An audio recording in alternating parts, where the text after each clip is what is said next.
sa Bible study, sa Bible study,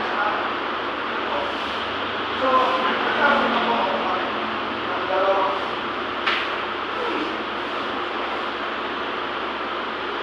hindi ko alam, hindi natawag na lang para ikaw pa na hindi nagagamit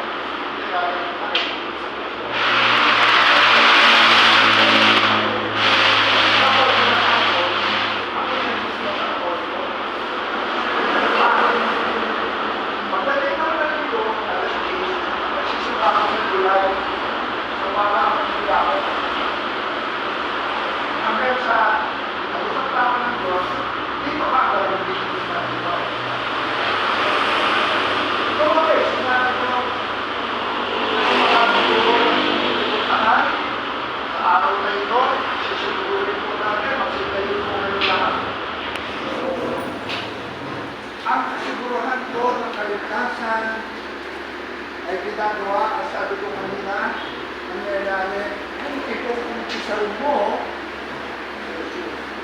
kung ikukumpisal mo siya, sa iyong puso, hindi lamang sa isip. Kasi kung isip lamang, okay, darating yung panahon na, pag ikukumpisal ng Holy Spirit, nagsakot ko ba sa puso. Ang sinasabi ko sa puso, gusto ko immediately, after the confession, after the prayer, manirahan agad ang banal na Espiritu sa bawat isa sa inyo. Yun ang gusto ko.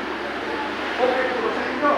Ang manirahan ang banal na Espiritu sa mga puso mo.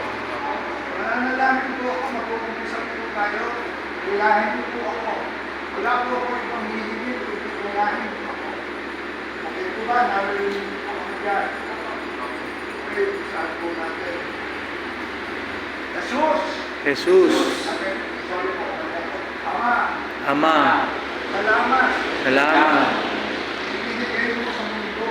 Binigay mo sa mundo. Ang iyong anak na si Jesus. Na aking tinatanggap. Bilang aking tagapagligtas. Sa oras na ito. Jesus. Ako'y naniniwala.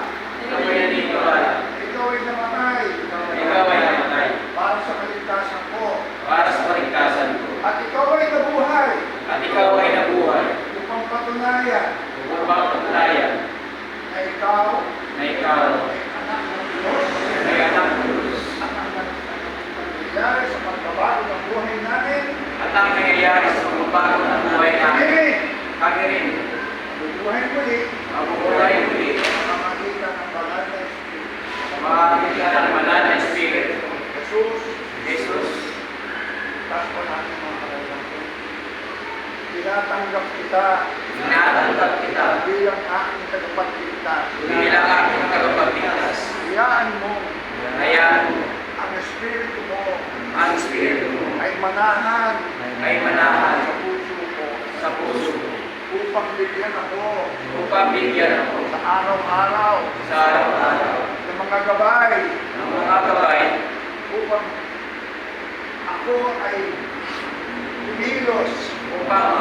kumilos. Nang naaayon sa iyo. Salamat, Jesus. Sa iyong pagdating. Buhay namin.